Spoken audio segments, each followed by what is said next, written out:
ಎಲ್ಲರಿಗೂ ನಮಸ್ಕಾರ. ನಾನು ಲಲಿತಾ. ಆಹಾರಶ್ರೀ ಚಾನಲ್ಗೆ ತಮಗೆಲ್ಲರನ್ನು ಸ್ವಾಗತಿಸ್ತಾ ಇದ್ದೀನಿ.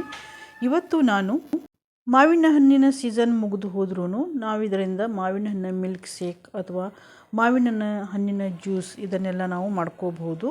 ಅಂತಹ ಒಂದು ಪೌಡರ್ ರೆಸಿಪಿಯನ್ನು ನಾನು ನಿಮಗೆ ಮಾಡಿ ತೋರಿಸ್ತಾ ಇದ್ದೀನಿ. ಹಾಗಿದ್ರೆ ಬನ್ನಿ ಈ ಪೌಡರ್ ಮಾಡೋದು ಹೇಗೆ ಅಂತ ನೋಡೋಣ. ಇದನ್ನು ನೀವು 2-3 ತಿಂಗಳು ಫ್ರಿಜ್ನಿಂದ ಹೊರಗಡೆ ಇಟ್ಟು ಯೂಸ್ ಮಾಡ್ಬೋದು. ಫ್ರಿಜ್ನಲ್ಲಿ ಇಟ್ಟು ಕೂಡ ಯೂಸ್ ಮಾಡಬಹುದು. ಬನ್ನಿ ಮಾಡೋದು ಹೇಗೆ ಅಂತ ನೋಡೋಣ. ಇಲ್ಲಿ ನೋಡಿ, ನಾನು ಚೆನ್ನಾಗಿ ಹಣ್ಣಾಗಿರುವಂಥ 2 ಮಾವಿನ ಹಣ್ಣು ತೊಗೊಂಡಿದ್ದೀನಿ. ಚೆನ್ನಾಗಿ ಹಣ್ಣಾಗಿರಬೇಕು ಮತ್ತು ಸಿಹಿ ಕೂಡ ಇರಬೇಕು ಮಾವಿನ ಹಣ್ಣು. ಅಂತಹ ಹಣ್ಣನ್ನೇ ತಗೊಳ್ಳಿ. ಇದನ್ನು ಚೆನ್ನಾಗಿ ತೊಳೆದು ಇದರ ಮೇಲಿನ ಸಿಪ್ಪೆ ಎಲ್ಲ ತೆಗೆದು ನಾವು ಇದರ ಪಲ್ಪನ್ನು ತಗೋಬೇಕಾಗತ್ತೆ. ಚೆನ್ನಾಗಿ ಹಣ್ಣಾಗಿರಬೇಕು ಮತ್ತು ಸಿಹಿಯಾಗಿರಬೇಕು ಅಂತಹ ಹಣ್ಣನ್ನೇ ತಗೊಳ್ಳಿ. ಇದನ್ನು ನಾವು ಮಿಕ್ಸಿ ಜಾರಿಗೆ ಹಾಕಿ ಇದರ ಪೇಸ್ಟನ್ನು ರೆಡಿ ಮಾಡ್ಕೋಬೇಕು. ಇವಾಗ ಇಲ್ಲಿ ನೋಡಿ, ಪೇಸ್ಟನ್ನು ಇಲ್ಲಿ ರೆಡಿ ಮಾಡ್ಕೊಂಡಿದ್ದೀನಿ. ಇದನ್ನು ಒಂದು ಬೌಲ್ಗೆ ಹಾಕಿ ನಾನು ಅಳತೆ ಮಾಡಿ ತಗೊಳ್ತಾ ಇದ್ದೀನಿ. ಇಲ್ಲಿ 1/2 ಬೌಲಷ್ಟು ಈ ಪಲ್ಪ್ ರೆಡಿಯಾಗಿದೆ. ಈಗ ಇದಕ್ಕೆ 1/2 ಬೌಲ್ ಪಲ್ಪಿಗೆ ನಾನು 3 ಬೌಲಷ್ಟು ಇಲ್ಲಿ ಸಕ್ಕರೆಯನ್ನು ತಗೊಳ್ತಾ ಇದ್ದೀನಿ. ಅಂದರೆ ಡಬಲ್ ತಗೋಬೇಕಾಗತ್ತೆ ಸಕ್ಕರೆ ತಗೊಂಡು ಇದನ್ನು ಹಾಕಿ ಮಿಕ್ಸ್ ಮಾಡ್ಕೋಬೇಕು. ಪೂರ್ತಿ ಕರಗೋವರೆಗೂ ಮಿಕ್ಸ್ ಮಾಡಬಾರ್ದು. ಸಕ್ಕರೆ ಹಾಗೆ ಕ್ರಿಸ್ಟಲ್ ಹಾಗೆ ಇರಬೇಕು. ಆ ರೀತಿಯಾಗಿ ಮಿಕ್ಸ್ ಮಾಡ್ಕೊಳ್ಳಿ. ಇವಾಗ ಇದು ಮಿಕ್ಸ್ ಆಗಿದೆ. ಈಗ ಇಲ್ಲಿ ಒಂದು ಪ್ಲೇಟ್ ತೊಗೊಂಡಿದ್ದೀನಿ. ಆ ಪ್ಲೇಟಿಗೆ ನಾವೇನು ರೆಡಿ ಮಾಡ್ಕೊಂಡಿದ್ದೀವಲ್ಲ ಈ ಮಾವಿನ ಹಣ್ಣಿನ ಪಲ್ಪ್, ಸಕ್ಕರೆ ಹಾಕಿ ಅದನ್ನು ಹಾಕಿ ನಾವು ಇದನ್ನು ತೆಳುವಾಗಿ ಹರಡಬೇಕು. ದಪ್ಪ ಹಾಕಬಾರ್ದು. ಇದು ದಪ್ಪ ಹಾಕಿದ್ದೀವಿ ಅಂದರೆ ಒಣಗಲಿಕ್ಕೆ ಕಷ್ಟ ಆಗುತ್ತೆ. ಈಗ ತೆಳುವಾಗಿ ಇಲ್ಲಿ ನೋಡಿ, ಎಲ್ಲ ಪ್ಲೇಟ್ಗಳಲ್ಲಿ ನಾನು ಹಾಕಿ ಇಟ್ಕೊಂಡಿದ್ದೀನಿ. ಒಂದು 6 ಪ್ಲೇಟ್ ಆಗಿದೆ ಇದು. ಈ ರೀತಿಯಾಗಿ ನಾನು ಹಾಕಿ ಇಟ್ಕೊಂಡಿದ್ದೀನಿ. ಇದು ಚೆನ್ನಾಗಿ ಒಣಗಬೇಕು. ಇಲ್ಲಿ ನಾನು ಮನೆಯಲ್ಲಿನೇ ಇದನ್ನು ಒಣಗಿಸ್ಕೊಳ್ತಾ ಇದ್ದೀನಿ. ಇದು ಬಿಸಿಲಿಗೆ ಇಟ್ಟು ನಾವು ಒಣಗಿಸಬಾರ್ದು, ಯಾಕೆಂದರೆ ಮತ್ತು ಅದು ಕರಗಿಬಿಡುತ್ತೆ. ಕರಗಿದ ಮೇಲೆ ಇದು ನಮಗೆ ಪೌಡ್ರ್ ಮಾಡಲಿಕ್ಕೆ ಸ್ವಲ್ಪ ಕಷ್ಟ ಆಗುತ್ತೆ. ಈಗ ಈ ರೀತಿ ಮಾಡಿ ಇಟ್ಟಾಗ ಇರುವೆಗಳು ಮನೆಯಲ್ಲಿ ಬರೋದು ಸಹಜ. ಇರುವೆ ಬರಬಾರ್ದು ಅಂದರೆ ಈ ರೀತಿಯಾಗಿ ಒಂದು ಲಕ್ಷ್ಮಣ ರೇಖಾ ಅಂತ ಹೇಳ್ತಾರೆ ನೋಡಿ, ಅದನ್ನು ಇದ್ದರೆ ಅದನ್ನು ಸುತ್ತಲೂ ಹೀಗೆ ನೀವು ಸುತ್ತಲೂ ಚಾಕ್ನಿಂದ ನೀವು ಬರಿಬೇಕು.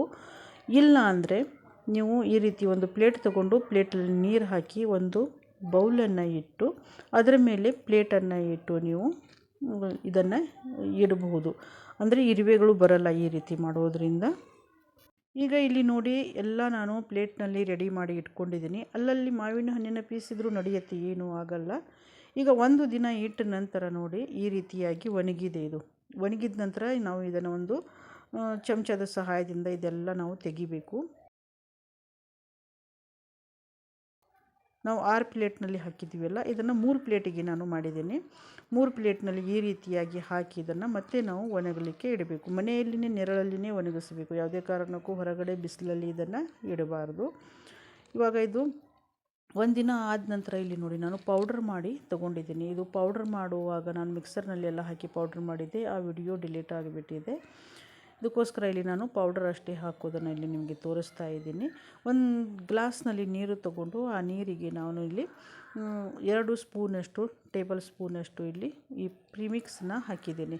ನಿಮಗೆ ಇಷ್ಟು ಹಾಕಿದ ನಂತರ ಸಾಕಾಗಲಿಲ್ಲ ಅಂದರೆ ಇನ್ನೊಂದು ಟೇಬಲ್ ಸ್ಪೂನಷ್ಟು ನೀವು ಇಲ್ಲಿ ಪೌಡರನ್ನು ಹಾಕಿ ಮಿಕ್ಸ್ ಮಾಡ್ಕೋಬೋದು. ನಾನಿಲ್ಲಿ 1 ಗ್ಲಾಸ್ಗೆ 3 ಟೇಬಲ್ ಸ್ಪೂನಷ್ಟು ಇಲ್ಲಿ ಈ ಪೌಡರನ್ನು ಯೂಸ್ ಮಾಡಿದ್ದೀನಿ. ಇದನ್ನು ನಾನು ಮಡಿಕೆ ನೀರನ್ನು ತಗೊಂಡು ಮಾಡಿದ್ದೀನಿ. ಆದರೆ ನಿಮಗೆ ಬೇಕು ಅಂತ ಅನಿಸಿದ್ರೆ ಐಸ್ ಕ್ಯೂಬ್ಗೂ ಹಾಕಬಹುದು, ಇಲ್ಲ ಅಂದರೆ ನೀವು ಹಾಗೇನೂ ಕೂಡ ಮಾಡ್ಕೋಬಹುದು.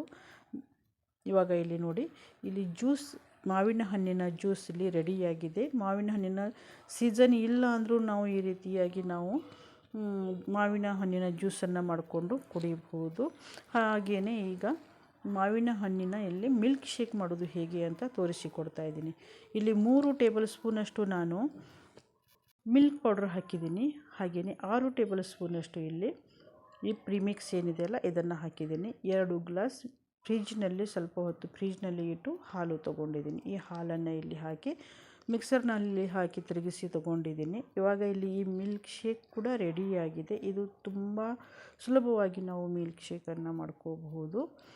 ಈಗ ಇದರಲ್ಲಿ ನಿಮಗೆ ಬೇಕು ಅಂತ ಅನಿಸಿದರೆ ಐಸ್ ಕ್ಯೂಬನ್ನು ಹಾಕಿ ನೀವು ತೊಗೋಬಹುದು, ಇಲ್ಲ ಅಂದರೆ ನೀವು ಹಾಗೇನೂ ಕೂಡ ಕುಡಿಬಹುದು. ಇದರ ಮೇಲೆ ಸ್ವಲ್ಪ ಮಾವಿನ ಹಣ್ಣಿನ ಪೀಸಸನ್ನು ಹಾಕಿ ನಾನಿಲ್ಲಿ ಅಲಂಕಾರ ಮಾಡಿದ್ದೀನಿ. ಇಲ್ಲಿ ಮಾವಿನ ಹಣ್ಣಿನ ಜ್ಯೂಸ್ ಮತ್ತು ಮಿಲ್ಕ್ ಶೇಕ್ ರೆಡಿಯಾಗಿದೆ. ಎಲ್ಲರಿಗೂ ಧನ್ಯವಾದಗಳು.